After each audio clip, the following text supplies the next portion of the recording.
Hey there, Cheesemeisters, and welcome back to the Peach Pod After Dark. I am Jeff, and you didn't have to get into it, baby. And joining me on the other end of the internet, my cuz host. I'm Leslie, and I'm a Dorothy. Well, we're not in Kansas anymore. Yeesh. This week, Cheesemeisters, we are talking about Swingers, the 1996. You take yourself out of the game, you start talking about puppy dogs and ice cream, and of course, it's going to end up on the friendship tip masterpiece.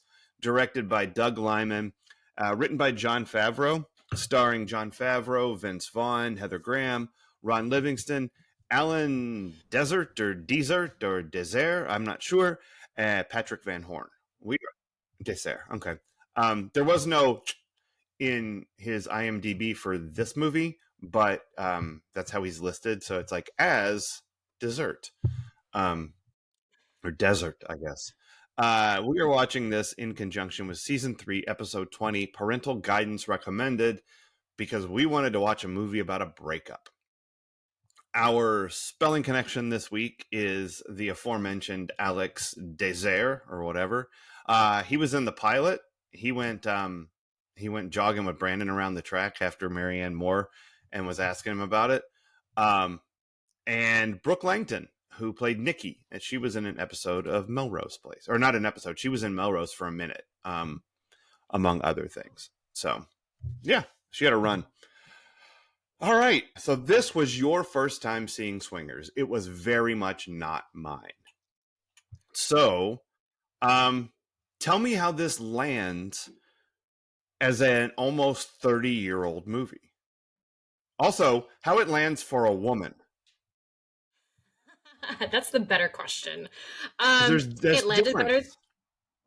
Yeah, it landed better than I anticipated. I was really expecting to be grossed out, annoyed, just. I also went into it knowing that, and I thought, okay, we're just going to be open minded.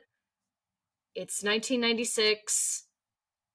And I guess I completely forgot that it's also an independent film. So I think that Yeah. helped take away some of the. Because I think if this had been I think if they had been names at the time, this would have Mm-hmm. had the full Hollywood treatment of like, yes, these guys have to be bigger versions of themselves. They have to be Mm. caricatures, but portrayed Mm. in a way that, oh, this is how men are. And what they did was a lot more realistic because it's more subtle. Like, Mm-hmm. I think they give a great example of why people get confused sometimes about maybe not confused or just don't pick up on the red flags that some guys Mm. have or some people. I'll say people because everyone has red flags. But I think this movie is a great example of why it's harder to tell sometimes what people's red flags are because they're not shouted from the rooftops. Like if you met Trent at the restaurant before anything else, then you see the big red flag. Like, okay, this dude becomes super asshole on alcohol or just after Mm. partying with his boys. But uh then you have people like Mikey who you don't see his red flag until he's leaving you 6 messages on your phone. Yeah, we're gonna talk about that because that you know how there's that thing in Sleepless in Seattle. I think it's Sleepless in Seattle, right? Where he's like, didn't you see Fatal Attraction? It scared the shit out of every white man in America or whatever. This that phone call scene is that for every man in 1996. I mean, I'm taking my own personal whatever point of view here and I'm extrapolating it writ large, but I am 100% sure that every guy who's ever seen that scene feels it in their stomach and then they feel it as their testicles draw up into their bodies because it is so fucking uncomfortable.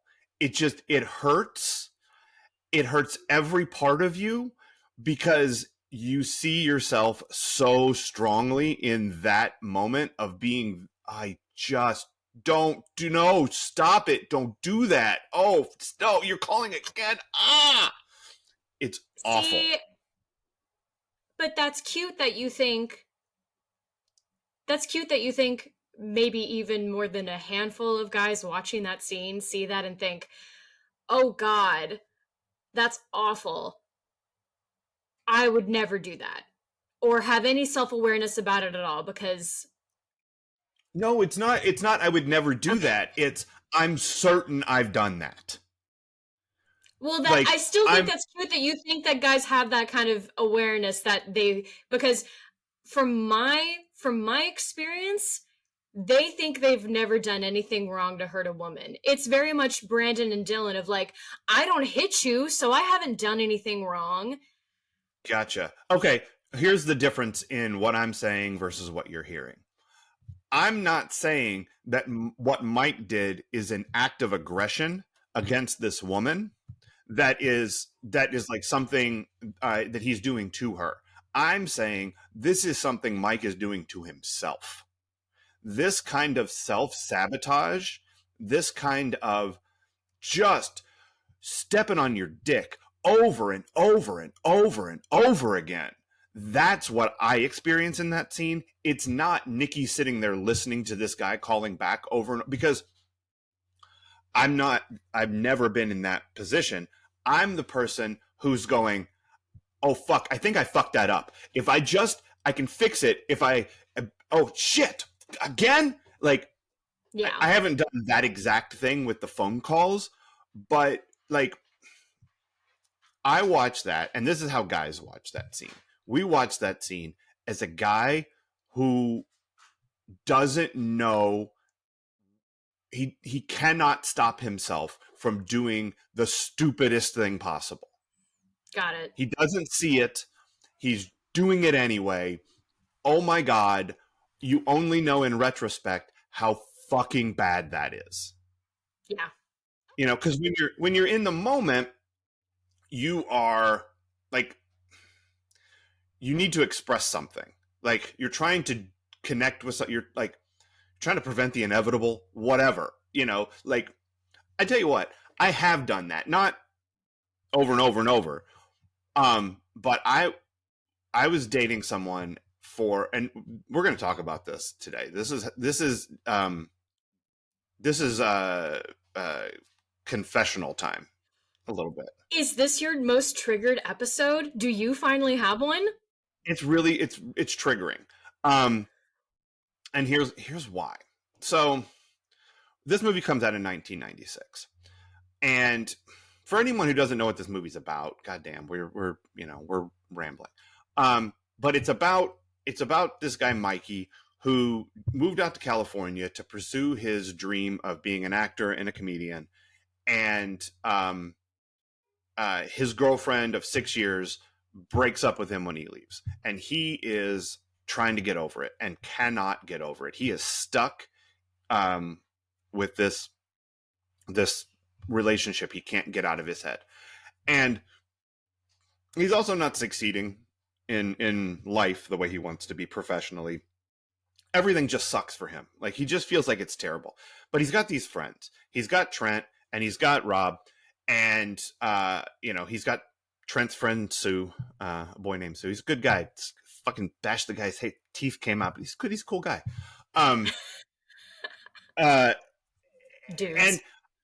yeah, and these guys are in coffee shops. They're going out to clubs. They're going to bars. They're going to parties. They're meeting girls. They're going to Vegas, baby, Vegas. I'm not going to Um, Vegas. they are, um, and it is one scene after another of Trent or Rob or someone trying to bolster Mikey, trying to make him feel better, trying to get him out of his shell, trying to get him out of his stuffy apartment.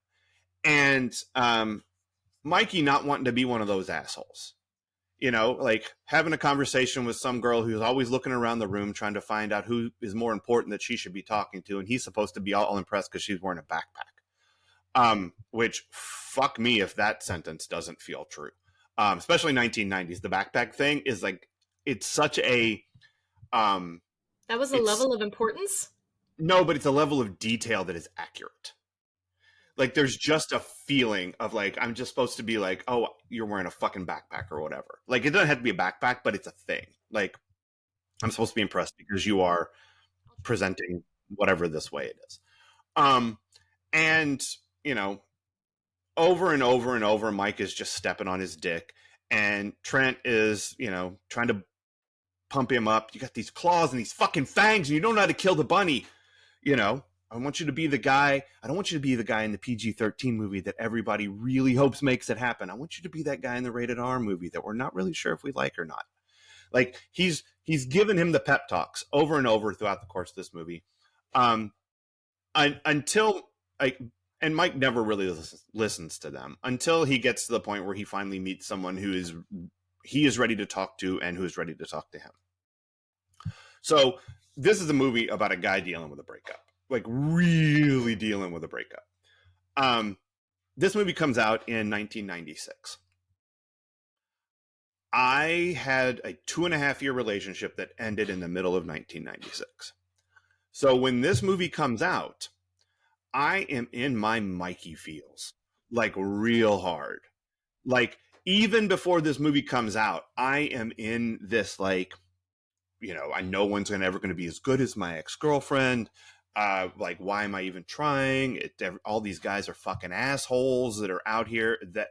And I'm also simultaneously very jealous of my friends who are not as crippled with insecurity as I am. So anyone who has the self-confidence of Trent in this movie is someone I am envious of. So I see this movie and I feel Mikey the whole fucking time. And Trent is aspirational. Okay? And not because Trent is like a great person, right? Because no. Trent is clearly an asshole. But Trent is incredibly self-assured. Trent can talk to women without second guessing everything he says. Like, because for him, like I just wrinkle my nose and suddenly I'm a big sweetheart. Like he's just like, I'm not even listening to what they're saying half the time, Mikey. Because for Trent, it's all surface level. But where I was that surface level sounds fucking paradise, right? If I could just have that level of self-confidence, of knowing that I wasn't going to say, well, we're not in Kansas anymore, to crickets, right? Like, or Mikey's getting ready to score with the Dorothy, and she asked what he was thinking, and he starts talking about his ex-girlfriend. God fucking damn it, Mikey. Like, but that was me. Like, so when this movie comes out, I'm like, ugh! And I watched this movie like a bajillion times because it's funny as hell, especially 1990s. This movie is, and to be honest, I still think it's really funny. It was, that level of confidence was aspirational to me. And so as I've gotten older, and I've, everything you learn about, okay, not you, me. Everything I've learned about relationships is fucking in retrospect. Like, I don't know anything at the time. I'm just fumbling. And you look back and you go, that was really dumb. I should have just only called that one time, but like, back to the phone call thing, when that relationship was basically over, like, although it wasn't, because this was in the middle. Like, we broke up and then we dated for a year.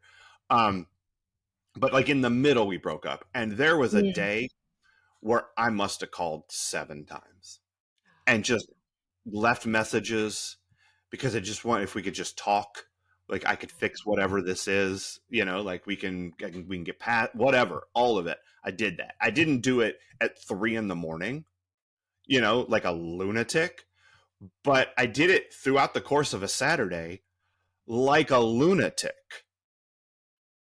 Right? Like, who hasn't been there though? Like, I have my Right. own stories along those same lines. I'm not going in them today.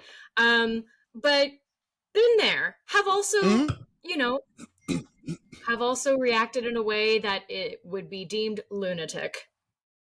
Sure.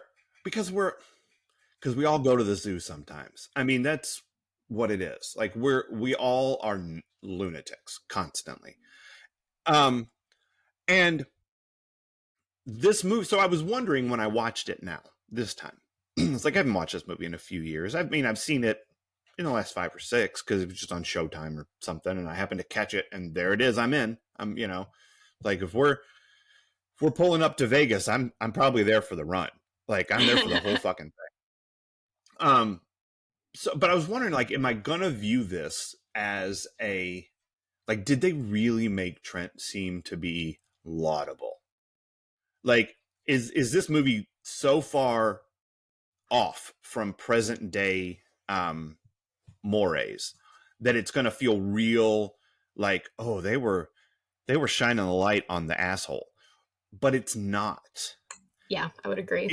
It is like the number of times Mikey calls Trent an asshole, like it's a lot, and because he's a fucking asshole, and then when Sue pulls his gun on House of Pain to keep their rep, everybody is like, you're a fucking asshole.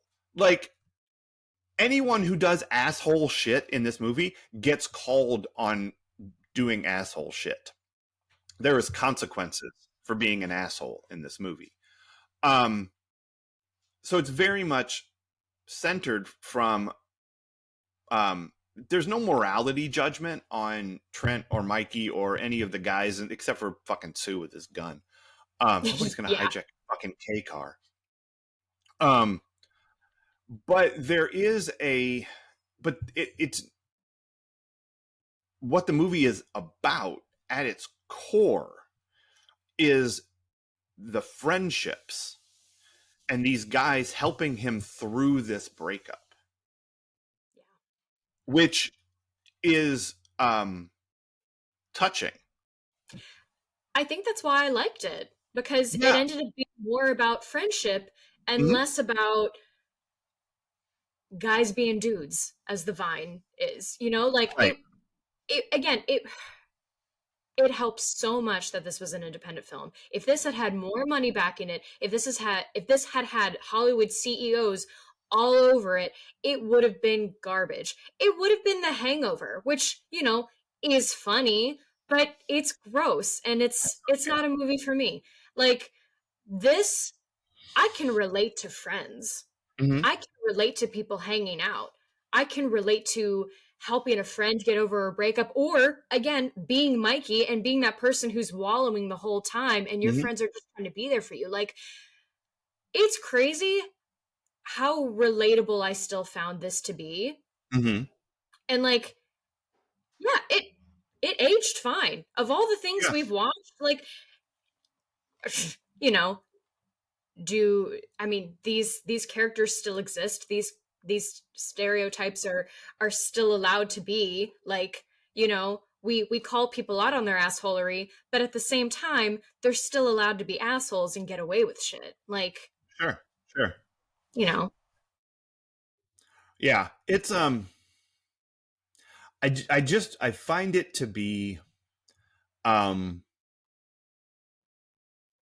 kind of sweet, you know? And right. the because like, you know, how when we talked about Once Upon a Time in Hollywood, how it was like everyone is trying to make Rick Dalton feel good about himself the whole movie. Like it's just Uh-huh. one fucking pep talk after another. That's what this is for Mikey. Like, like Trent's like, we got to get you out of that stuffy apartment. We're going to Vegas. You know what? I don't want to hear you talk like that. You're not. Who's the winner here tonight? Mikey wins. Mikey's the winner. Like, like all of it. And then like after you didn't have to get into it, baby. And then they're parked along the side of the highway. And Trent's giving him that, like, you're so fucking money you don't even know it. Like, you didn't have to get into it. you just, like, and he gives them the puppy dogs and ice cream thing and all of that. But yeah, like, and when he orders breakfast during the Age of Enlightenment, like Trent, and that it just dies and she doesn't react to it. Trent's like, no, that was money. That was good. That was good. Keep doing that. Like, and then he keeps getting fed, and they give him the greatest pep talk in the world is the fucking claws and the fangs and the bunny, and you're not hurting the bunny, you're just batting it around. Um, like they get him hyped, and he goes and he gets the phone number. And then, oh, you got a number tonight. Guess what, Mikey? You're gonna fuck it up, because like he also needed the tough love. You know, I know you have it because you never shut up about it. Like, that was heightened, and it was right after House of Pain and whatnot. But and then he shows up 2 nights later after the call that none of them know happens, and they're all like, "Hey, you should call that Nikki girl. See if she wants to come out.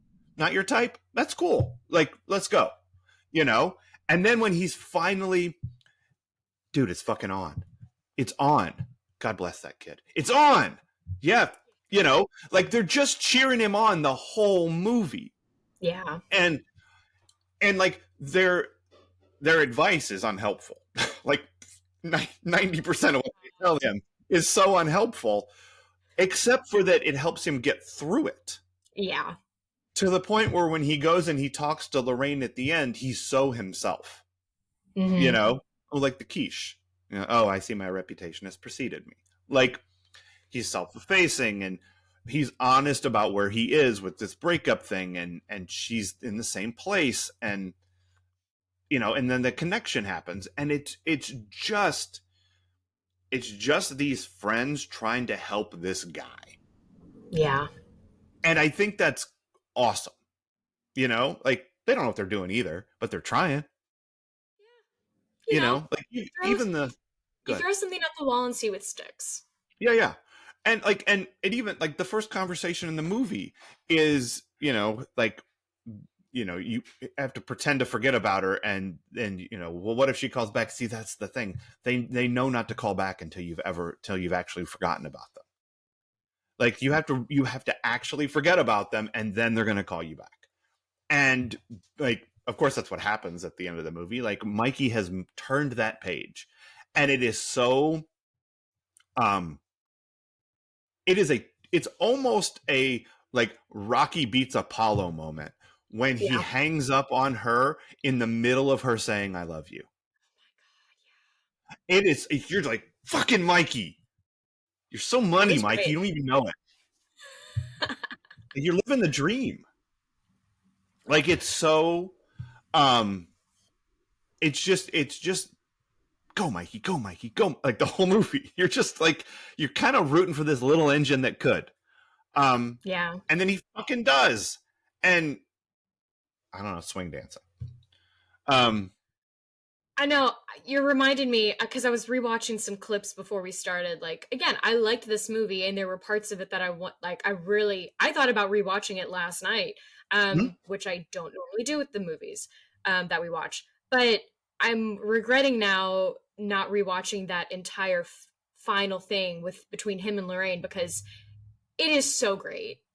And we'll get into it more with Adventures in Intimacy, but like, it's great. It's beautiful. Yeah. So you've mentioned it a couple of times, the fact this was an independent movie. And the places where the independent moviness of it shows up, I think sometimes are really funny. Like the scene at the beginning when he's talking to Trent on the phone, that whole scene is lit by the light in his apartment and the refrigerator door he keeps opening. Like, that is a cost-cutting move. Yep. Like, that whole scene is done to be cheap. Like, it's a guy in a room and a camera follows him, and he opens the refrigerator door so you can see him, and then he closes it and he goes, I mean, so fucking cheap. Then there's the whole Vegas thing. Like, they shoot off the strip because it's cheap and they can do it. But they like there's a scene where like they're shooting this movie without permits, like, all the time. And I think there's a scene. It's either him in the street talking to Lorraine, or it's like them in Vegas when you can hear sirens in the background that are coming to shoo them away. Like, Oh shit. yeah, like you can't be shooting here. What are you doing? And then but the other part of it is that I think is so cool is like, there's that scene around the table where they're talking about movies. And they're talking about how long it took Scorsese to light the tracking shot in Goodfellas. And they're shooting this scene at a table in the round, which is a lot like Reservoir Dogs. Have you seen Reservoir Dogs? Nope. Okay. So there's a scene at the beginning of Reservoir Dogs where they're sitting in a diner and they're talking, and it's very similar. And then the slow walking scene that they mention from Reservoir Dogs, they then recreate. And then later in the movie, they recreate the Goodfellas sequence, the tracking shot through the kitchen into the bar, which is the thing that they're referencing. Yeah, like it's a masterful shot in Goodfellas, and then they recreate it here on the Super Cheap. So it's like they're saying this stuff is really hard, but also it's not that hard. Look, we can do it. Like, we can all do this. And I think that's why I like it. I mean, I think in a way I did notice the cheapness of it, but that's also what I liked about it. I like the rawness of the independent. I just think we need to get back to supporting more art that is equitable, and it shouldn't have to just be, in short little spurts, on TikTok and all of that. Like, newsflash, that's not what anyone, maybe they're being trained to do that now, but that's not what most of us were trained to do. Hell, most of us weren't even trained to make our own content, because at least that's not the message I got, and I'm paying for it, like, you do have to make your own stuff. You do have to make your own opportunities.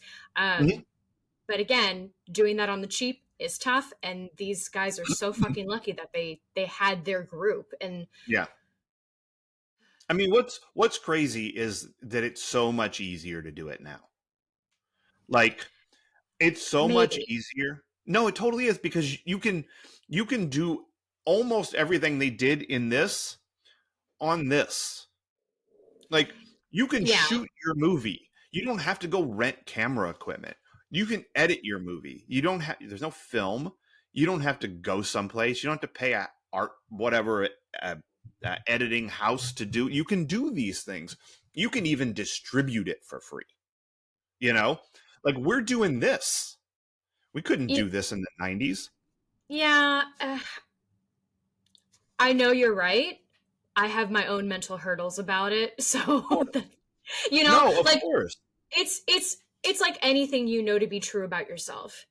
And yet you still have the layers of doubt and everything else getting in your way. And it's like, it's up to my chin, and I'm like, I see I could do this, but listen, I can't jump over this wall that I've created. So, so I resort to doing what everyone else does, which is like, it was so much easier in the day. And I guarantee you these guys would all laugh me. Yeah. Yeah. Like, you couldn't get this. Like, if you did this today, you could get it out there. There's different problems, right? Like, just because you can get it out there doesn't mean you can get people to see it. Like, that's a whole different thing. But you can make this now much easier than they made it in 1996. Probably cheaper if you have to do it cheaper, as long as you don't have to pay people. And you can distribute it on your own for almost nothing. Like, that doesn't mean anybody's gonna see it. It doesn't mean you're gonna have a film career after you've done it, the way that this turned into just phenomenal success for pretty much everybody involved. I mean, obviously the Vince Vaughn and Jon Favreau piece of it. And Heather Graham has, she's not as big, obviously, as she was then, although she's done some good stuff. She's done some real good stuff. And Ron Livingston is one of those guys that if you put him in something, I'm probably going to watch it. Got it. Like he's just really good. Like he just brings a grounded sensibility to what he's doing, and I just sign me up for Ron Livingston. He's really good. So like yeah, this movie gave them careers, and being able to do this, I mean, you're okay. Let me ask you this, because there are some either ors in this movie that I'm curious your take on. Um, what part of this movie is more relatable to you? The pursuit of your dream or your pursuit of a relationship? Because it's about both things, right? But it's like I read Ebert's review. Ebert's review of this movie is fucking all over the place. Like he just gets details wrong. Like he's like Trent. He's like he says that Trent is the one who tells Mikey about like they can't won't call him to that's not him. Like and he talks about how it's about these guys trying to like find success, but it's not about that at all. Like they bitch No, about not being able to like I would have killed for that part. I didn't even get I never got that pilot. I still haven't told my grandma. Like it's there, but it's not about that.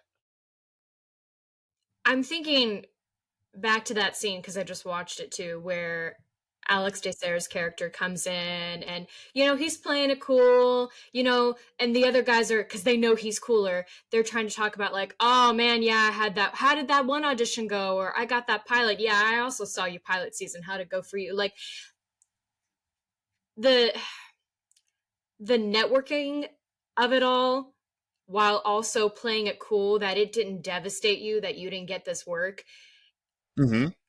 I'm not cool about any of that. Like, I will, I'm probably a little too open with people in the field about how roughly it's going for me, but I just don't believe in lying.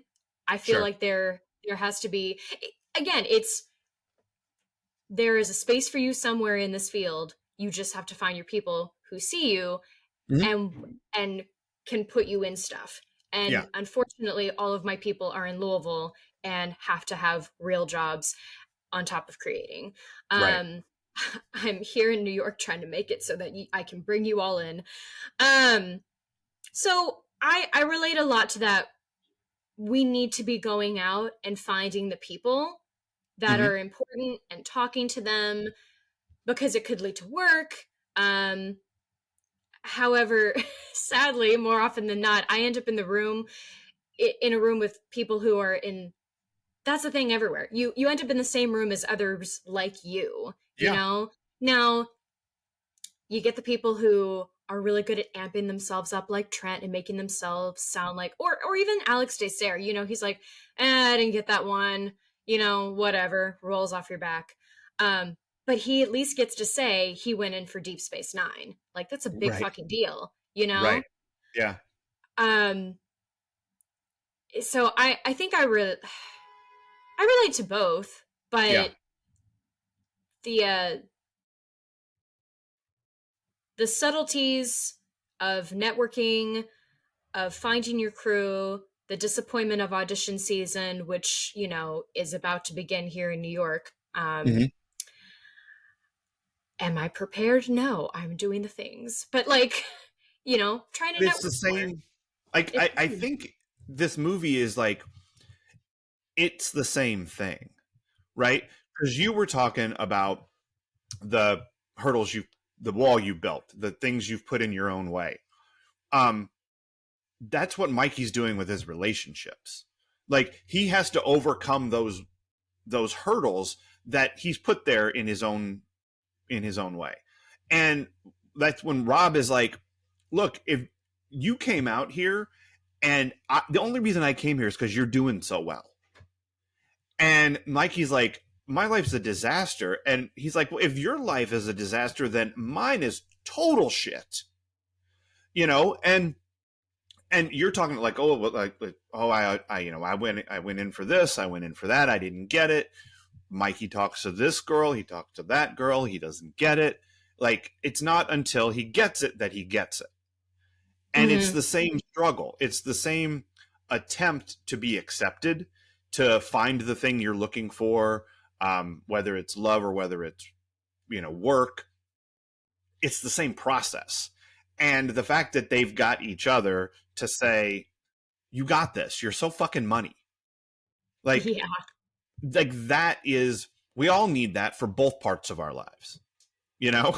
We need someone fucking cheering us on to go, be Rick fucking Dalton, or also just to be the bear with the teeth and the fangs. Like, Yeah. we need people in our lives to push us that way. Okay. Is this a coffee shop / diner movie, or is it a bar / party movie? Because there's so much that happens in both of those settings, right? Like, all the set, like the opening scene and the closing scene are in the diner. It's cute. You don't have my address, sweet fucking baby. Yeah. That, by the way, is that the greatest way for a movie to end ever? To have just Yes. like that balloon punctured and have him looks like such a fucking clown. So great. It's so good. But then you groans up and you groans up and you groans up, like that whole scene. That's a diner. They're in the Breakfast in the Age of Enlightenment diner. Like, they're constantly in these places, but then they're also at the Dresden and at that bar without the sign, because for some reason there can't have signs. Like, it's like a speakeasy kind of thing. It's kind of cool, but when you tell somebody you've been somewhere, it's kind of like bragging you know how to find it. So it's both of those kinds of things. And it wasn't until I was reading good old Raj talking about the diners that I realized there were both of those pieces. So, like, where does that feel for you? I just realized that's East Coast meeting West Coast, because East Coast is very much coffee shops, diners. LA is bars and parties. Yeah. Obviously we have those in New York too, but like, when you think about how either coast is portrayed in TV, Friends, where do they meet up? The coffee shop. Sex in the City, what do we see those women doing a lot? Going to brunch. Right.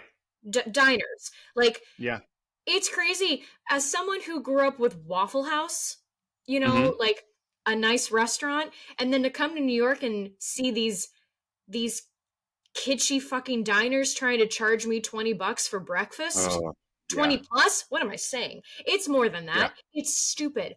Listen, tourists, please stop going to these diners. You're what's driving up the price, because anyway, rant over. But yeah, so like, it's East Coast meeting West Coast, and I definitely think it's more of a bar party movie, Okay. because that's more LA, and that's where this is set. Interesting. But obviously we've got some of the East Coast melding in there. Yeah. I mean, there's a lot of, especially in the 90s, coffee shops and diners were fucking huge.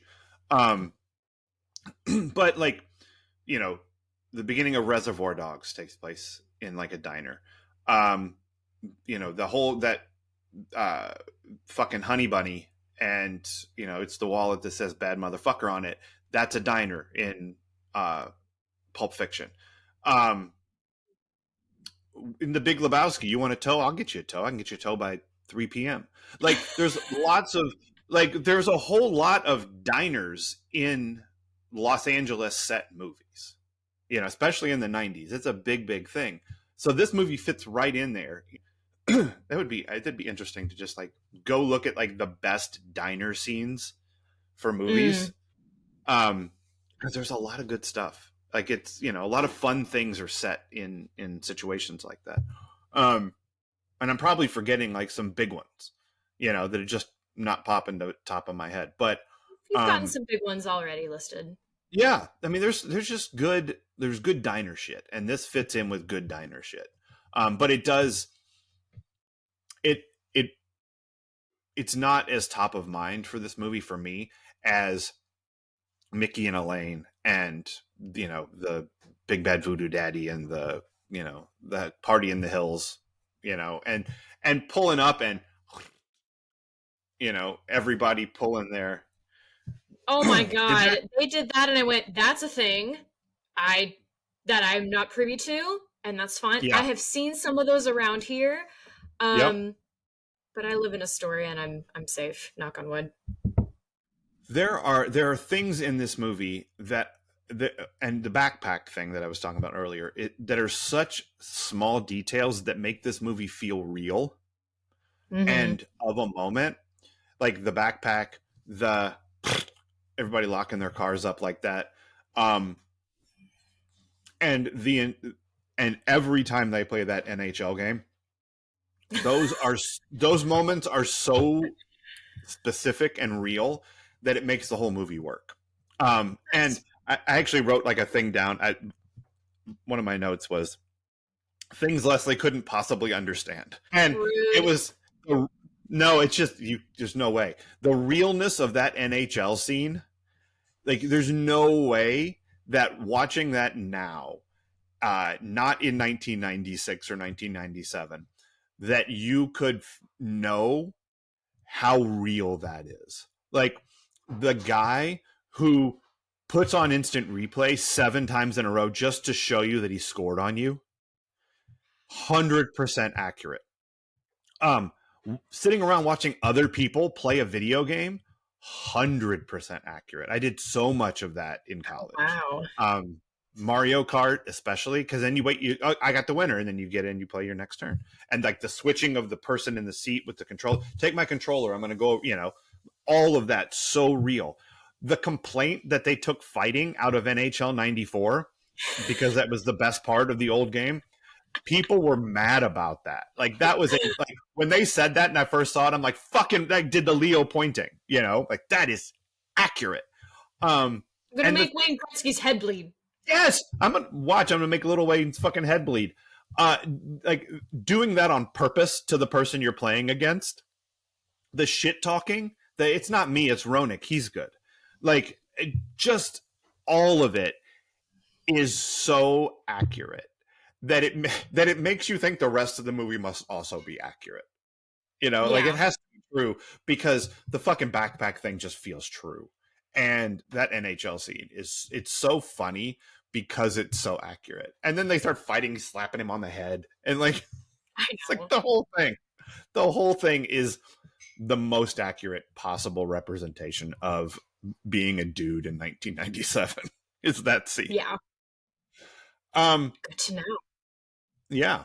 All right. Here's another or. Remember when we talked about Quien es más macho? Yes. Eric Estrada or Ricardo Montalban? All right. Quien es más cringe? Mikey or T? It's Trent for me. I can't abide with assholes of that caliber because Yeah. there's too many of them and they're Mm. all getting work or they're all very good at lying. I don't know, but yeah, I really can't handle big personalities, which is what makes networking really hard for me. Again, Mm. yeah, we won't get into more than that. So it's Trent. I can't do it. Got it. I mean, it's for me, it's Mikey, as previously stated. Like, there's just something about how desperate he is to connect that where he's just, I mean, the we're not in Kansas anymore thing, and the even after um even after Trent tells his audition story for Brother, where they're like, well, how old is Brother? And they say 11. And then Mikey's like, and then you say double down, which is funny, but then he's like, well, we all have stories. It's like, ow, Mikey. Like, he doesn't know how to yes and anything. It's just like, it's like every time somebody talks, Mikey goes right afterwards. Just farts. Like, it just kills the flow of everything, and it just makes me sad for Mikey. And then the phone calls and it's Yeah. not you, it's me. And I just don't think this is going to work out. Oh my God, Mikey. Mikey. Like, Stop it. stop. Please stop. Don't call her again. Please don't. Oh, you been there the whole time? Or did you just walk in? Oh my God, fucking Mikey. Um, okay. Um, Yeah. All right. Let's talk about intimacy. Cool. So like we've talked about, this movie is very much about friends. And these guys are clearly friends because of how they are so comfortable with being close together, having their arms around each other. Like there is it's male friendship like I haven't seen really, Yeah. other than maybe Joey and Chandler. Like the 90s, they really had to make it okay for guys to hug, because Mm, man, y'all were on some like men were afraid of being labeled as gay as artists were being labeled communists. Like sure. that's the level I feel when I watch a lot of things from the 90s and see how men relate to each other. But this, yeah, you get a lot of the machismo and they're cutting up and playing together. But like in the roughhousing moment after they've been playing the NHL game, like it starts out fighting, but then he's just holding him down and like talking about like I'm gonna kiss you now or something. I don't know. Like it, but Sue isn't doing the like, oh god, no, man. He's just trying to get his friend off of him. He's not worried about like any perceived, gayness or something like. And so I loved that. I loved just when they were sitting in the diners a lot of or the round tables. So many of them would have their arms around each other. I've never seen that anywhere else. Really? I mean that's how you sit in a that's how you sit in one of those. When you got 8 people crammed into a booth, you got to have your arms around people because you can't. News to me. Oh my god, that's how. Yeah, I don't know, but yeah, I'm with you. I'm with you. So, like, can you do that with a group of people who aren't already close? Yeah. It's called ensemble work, Mhm. it's getting everyone together. Is it a lot easier if people are already friends? Of course. But it's just, you know, it's pulling the actors aside and having them do work together and having a guide in all of this. Like you can totally build that and recreate it. People have, you know, those four women in Sisterhood of the Traveling Pants weren't friends before those movies, Mhm. and they have an incredible closeness. Well, it's because they wore the So same fucking pair of pants. well, As I understand it, yeah, I've never seen that movie. they didn't really. I hate to break it to you, though that was not the same pair of pants that they all wore. But they did fun little tricks to Everything's make a it look like lie. The world is a anyway, lie. Edict. it is a lie. Welcome to my world. Yeah. Not the lying part, the knowing it. Anyway, something else that I thought was really cool to watch. I was thinking about when Trent, has been telling his big brother story, Uh huh. or I guess just his brother, but Mikey keeps making the big brother comment, and Right. maybe for a 1984 joke, which I appreciated, but Trent's like, shut the fuck up. Right. Um, there's this moment, Trent has finished it, everyone's laughing, reacting, and then he kind of settles into the girl next to him. And I thought about that moment between the end of a story and what's next. Mm-hmm. Because clearly that might be his get laid story. I don't know. Right. Um, It's a it's good one. supposed to lead to something, you Yeah. know? And you see that by the fact that he turns his attention to her. They both kind of shift and are close and aware of how close. Like the air changes between them, and they do this like they fidget a little, but it's in a cool way. The moving of the hair, um, like so who's gonna make the first move kind of thing. And I thought that was really interesting to watch. Um, this movie also made me think a lot about like how we present versus how we are. And a Mm. big, I think a great source of this is Deirdre. Oh Deirdre God, looks yes. like a cool girl. She's got the pixie haircut, she's fashionable, and she's smoking a cigar. Not a Right. cigarette, a cigar. 'Cause she doesn't give a fuck. She's breaking gender norms for the 90s. And then she opens her mouth. Mm-hmm. Deirdre, You you're so realize dramatic. Oh my God. Okay, I completely forgot about that until I heard it and I was like, oh, Leo pointing. Jeff told me this. Yeah, yeah. That scene, by the way, is how Vince Vaughn got cast in Jurassic Park 2 because they wanted to use the Jaws music for him to, Mm, and so they had to show it to Spielberg to get his sign off on using the Jaws music. And he was like, "Oh, that guy. I want to put him in." got it. So yeah, that one scene and just their choice of music helped lead him to like bigger career things, which is kind of funny. Well done. But yeah, Yeah. so I think, she's a key example of, she's presenting as this cool, sexy, alluring person. Mm-hmm. And then Trent talks to her and she's just, oh my God, it's so mean, but It also really like, is. you know, she dodged a bullet. Yeah, it's to And her betterment that happened. it's Yeah.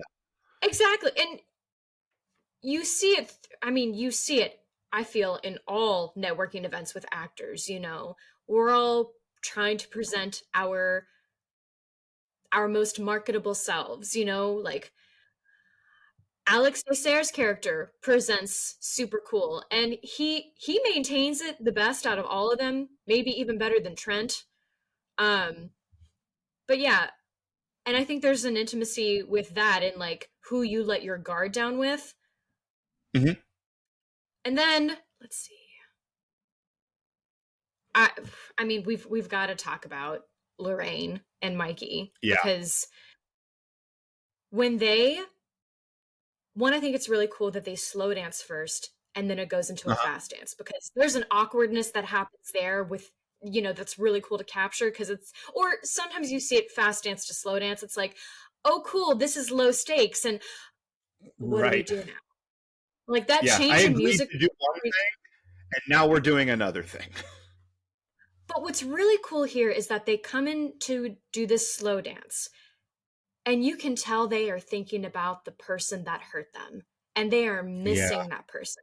Like, but it's so beautiful how they miss this other person, but they really want to forget them. Or maybe if they hold this person, it's like a stand in, and so they can lie Mhm. to themselves. So there's this intimacy in we're not acknowledging that we're using each other right now, but we are.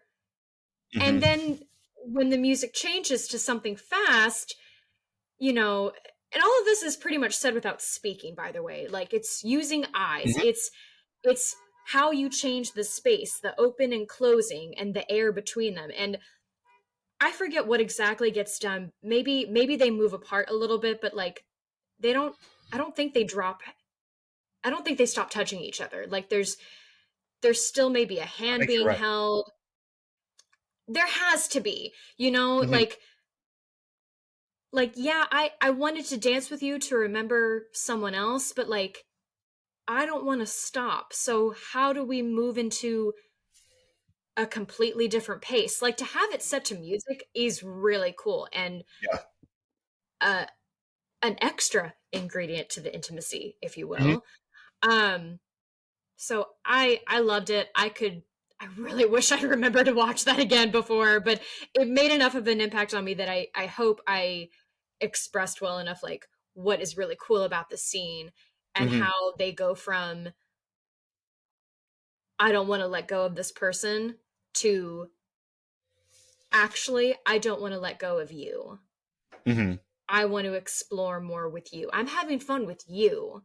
Yeah. Who was I came out here to hold someone else, but now I'm Right. holding you and you're here. Like it's just really cool how that can all be said without being said. Yeah. When you were talking about how they were like out there to dance with somebody else, I thought Brandon and Andrea kissing. You're thinking about Nikki. Well, you're thinking about Jay. See, here's the sad thing. You don't see that between those two characters. Like Right. if that's true, they needed to take that moment longer and expand upon that because Right. what it that's where sometimes people think if I put it in a line, or if I just put the line in, that will tell people what they need to know, and I'm like, but I don't believe it. Right. Same with Mel Silver being some horn dog who's Right. a compulsive cheater. Like, I don't believe that. Right. Where has this been? Yeah. If you're going to build up this stuff, really build it up. Put it in the physicality, put it in how they relate to other people. It doesn't, you can't just rely on things being said to convince people. So you're saying that having um an angel narrate it is not as helpful as one might think? No, this is why they say actions speak louder than words, Yeah, that's true. because they do. Yep. But words help because when the dance changes, and they start singing "Go, Daddy-O," then he starts going. So, anything else for intimacy?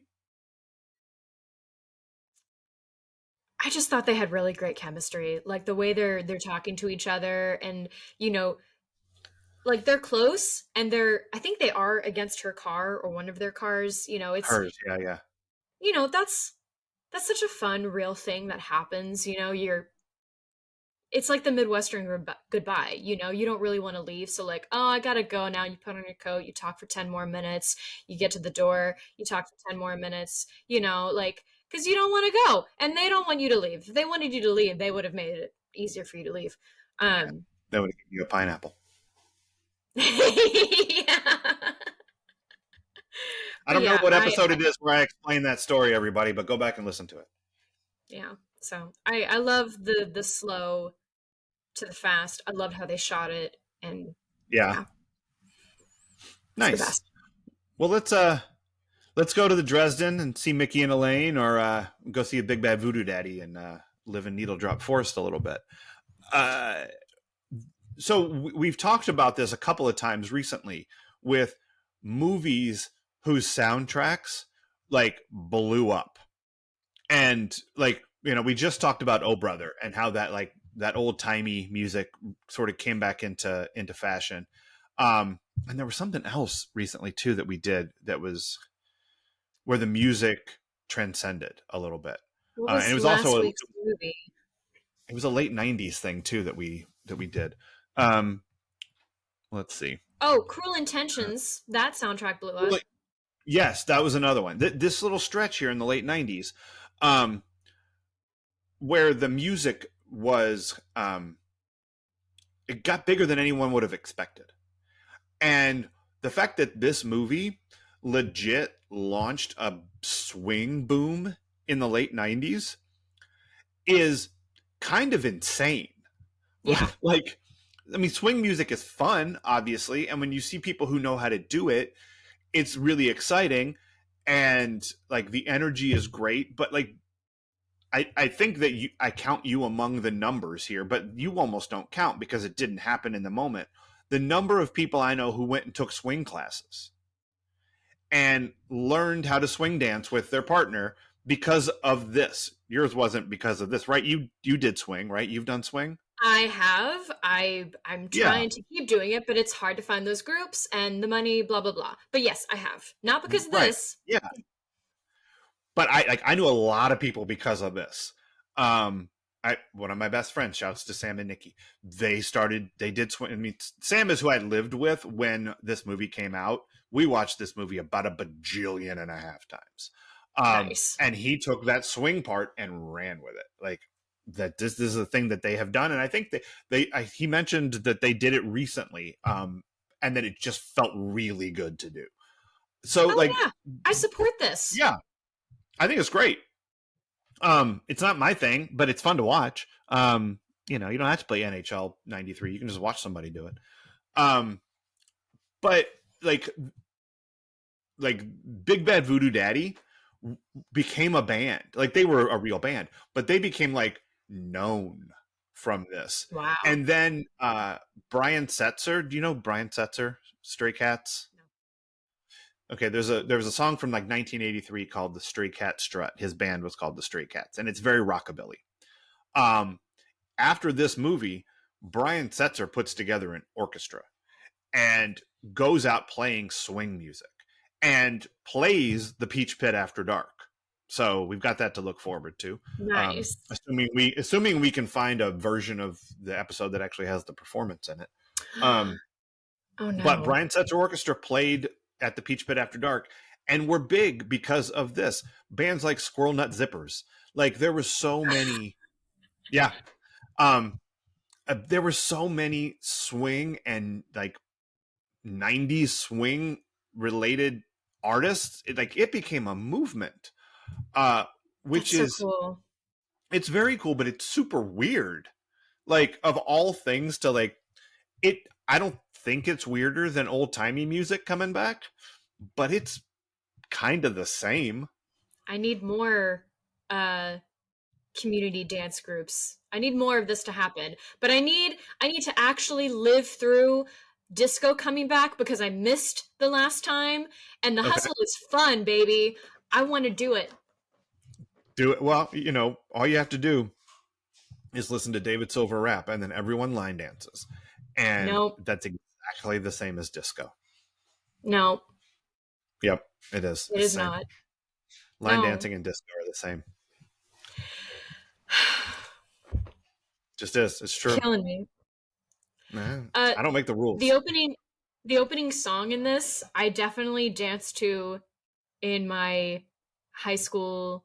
Well, it was the dance studio that I went to growing up. The musical theater class did that "You're Nobody Till Somebody Loves You." It's a good song. It's a great song, and it was the first time I had a dance partner. So happy memories with that, but also letting me know, oh, that's going to be the vibe of the thing. Yeah, there's other stuff in this movie too, music-wise, like King of the Road, like that's playing when they're trailers for sale or rent. Like I love that song. I don't ever heard that song before.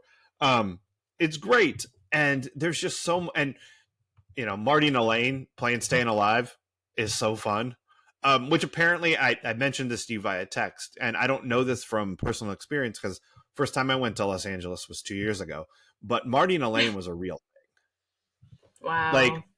Like they were an institution at the Dresden. I think they were at the Dresden for like 35 years. And it was apparently exactly like what they show in the movie. Like, couldn't be more real. Yeah, going to see these two old people just like staying alive. Yeah, I know. I wish I'd gotten to do that. But yeah, there was just a lot of great music in this movie that led to a swing boom, which is super fun. So, I think it's worth shouting out too. The Jaws bit is really funny.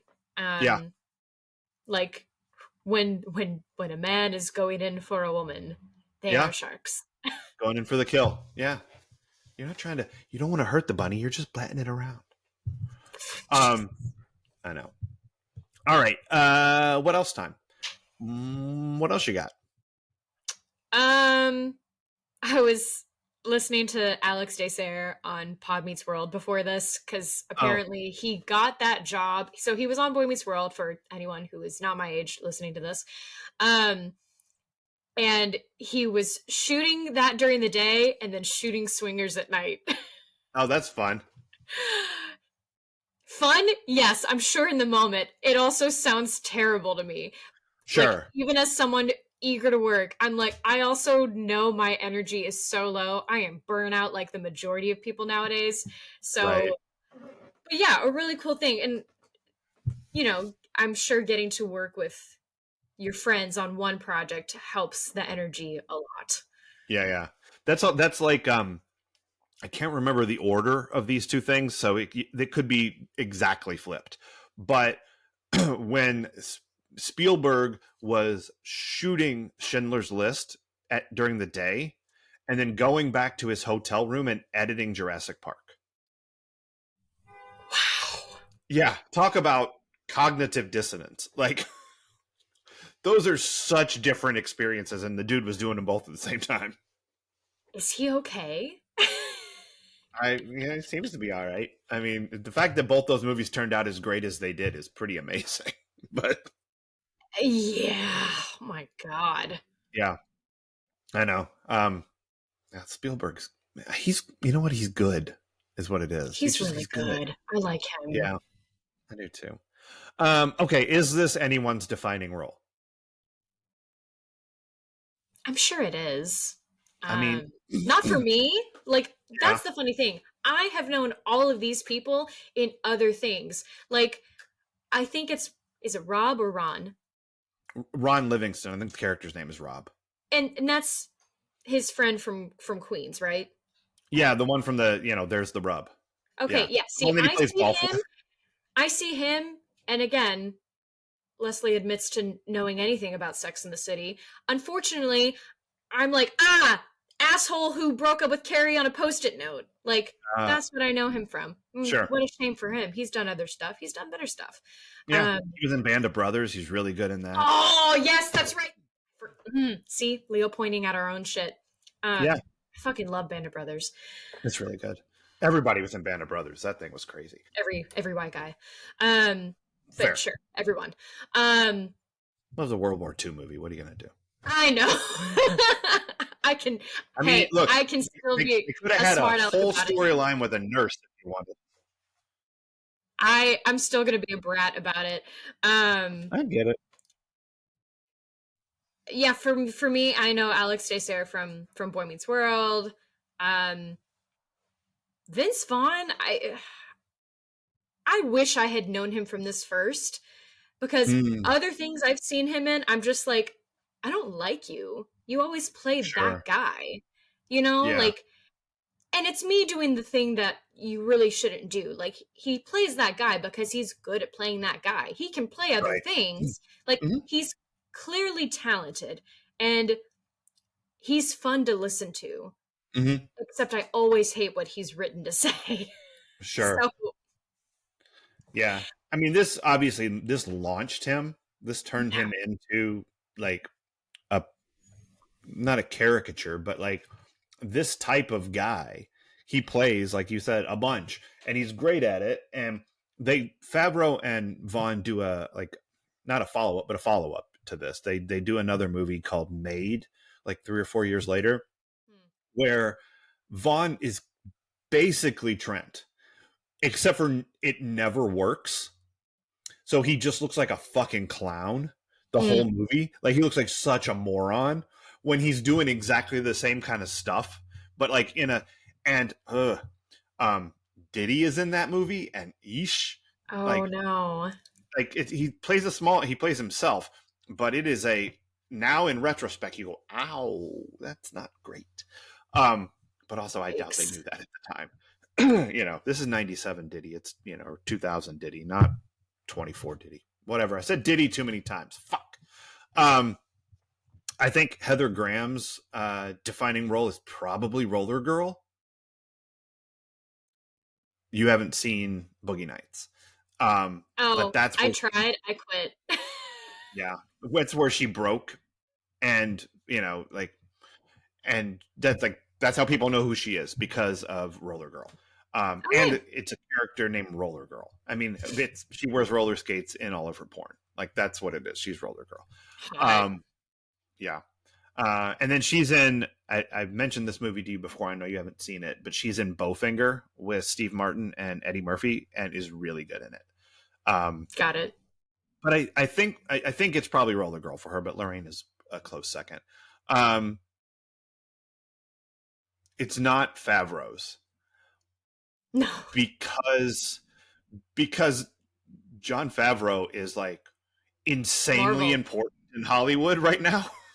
Like, not just Marvel though. Like, he's in Elf. He directed Elf. Every Christmas we watch Jon Favreau. Did you not know he directed Elf? No, I did not. Yeah. And again, this is so crazy because to me, I think the character's name is D Bobby in Rudy. Like, that's who he is to me. So it's wacky to see how important he's become, because I'm like, you show up in the last 20 minutes of this movie. Right. Yeah. But you're I see you yelling, who's the wild one now? Like, right. Yeah. Or spelling out victory. Like, I hope I meet him someday just so I can be like, I loved you in Rudy, man. I Mhm. thought you were, hey Kipper, oh Kipper. Nice. Yeah, I like Rudy doesn't mean anything to me as a movie. Like it's just not like I think I might have seen it once. Um, Largely because I'm a basketball person, not a football person, so whatever. Um, Just my entire relationship with my father. It's fine. that's okay. I wasn't involved in that either. Like, That's fair. yeah, I don't know. I don't know why you're trying to put me in the middle of that. That's weird. Um, it's fine. Uh, I don't know. Ron Livingston, probably not, but it's the thing I know him from most. You know. Yeah. And oddly for me, Alex Desser was I first knew him in the Flash TV show in like 1990. Wow. Yeah, so it's like what I think of when I see him. Even I forget all the time that he was in the pilot of 90210, and then I see him, I'm like, oh yeah, that's that guy. So, Cool. um, yeah. Um, Anything else for what else time? Oh, I mentioned this a little bit, but Ebert's review is so fucking weird about this movie. He focuses exclusively, almost exclusively, on the Hollywood part of it, on the them trying to get work part of it, Yeah. on the idea that like uh, a lot of it takes place in diners, which is probably where most of it was written. Mm-hmm. You know, like it's very true to that, but it's such a Hollywood thing for him. And then he gets all these details wrong. That you're like, well, did you take notes? Because I feel like you didn't take notes when you watched this movie. Yeah. It might have been even less for Roger Ebert than it was for me. Because Yeah, again, like, I don't know, I got it as right. much as I can, you know. Yeah. Mhm. All right. What is this the EST of for you? Once again, I have forgotten to think about EST. So you go first because I'm not sure. Okay. Um, I think this is like one of the best friendship movies I've ever seen. Aww. You know, like in a way that kind of sneaks up on you because you don't really think of it as being that, but it is Mm-hmm. like it's just these guys caring for each other. You know, Yeah. in weird and clumsy ways sometimes, but like checking in and you know pep talks and like it's a friendship movie that feels very real. Yeah, I'm gonna add to that and say this is the sweetest uh bro film I've ever Sure. seen. Yeah. And I say bro loosely because they don't encompass bros. Like yes, they're No. buddies, but and I was thinking too, it's kind of like the most trendsetter movie Uh. Yeah. of the 90s, but even that I'm hesitant because they're as you've said, like the 90s is many things. Um and like to say that this would be the trendiest would be wrong because then I'm ignoring Clueless and any other girl film, you know. Right. But yeah, this is the sweetest bro film and I think this is a big trendsetter movie. Yeah. I mean, it launched a swing revolution, which is nuts. Um. So yeah, one of the swingiest movies I've ever seen. That's for sure. And we Nice. watched Bob and Carol and Ted and Alice. Okay, I've now learned you can't type in swingers without saying movie after because I was getting all kinds of things and I'm like, oh, not what I meant today. Wow. Today. That's an important qualifier. You can absolutely type that in. Go nuts, kids. Type it in. See what happens. Type it in. There's an app for that now. Yeah, turn safe search off and just type that in and see what you get. All right, I think once again we have proven my theory that everything comes back to Aaron Spelling. Even swingers. Even swingers. I fucking love it. So join us here next week, Cheesemeisters, when we're gonna for on Wednesday we're gonna watch season 3 episode 21 Dead End, which Leslie has now seen and is very excited about. So I'm excited about doing that. And then I'm equally as excited for our Peach Pit After Dark film next week because we're gonna watch The Karate Kid. Oh Because God. No. because Jim comes in while Brenda and Cindy are practicing their self-defense and does his wax on, wax off bit, which dies like Mikey saying we're in Kansas anymore. We're not in Kansas anymore. It's maybe when Mikey did that line reading, he was thinking about Jim doing wax on, wax off to no reaction from the women in his house. It had to So happen that's gonna be fun. sometime. Yep. I can't wait. Karate Kid is so fun. And for those who are like deep Karate Kid heads out there, which is Oh whatever. God. I have not watched all of Cobra Kai. Okay, so like I've watched like the first season. So anything that is like canon now, I'm not going to deal with because I don't even know it. Like, Cool. because they do some reframing of things that is like it's pretty fun in Cobra Oh, Kai, okay. like where they look at it from different perspectives a little bit, which fans have been doing to Karate Kid for a long time. But um, but Karate Kid's fucking great, and I can't wait for you to see it because you've never seen it. Nope. And I've been And fine. but okay, fine, but this is next level. Like you can take a step up in like you don't know how great golf and stuff is. And to me, golf and stuff seems like the greatest place on earth. And I think you're gonna agree when you see it because it just sounds amazing. So anyway, next week, guys, Karate Kid, and so I'm excited about that. But until then, Cheesemeisters, Cheers. you're so fucking money. Sorry.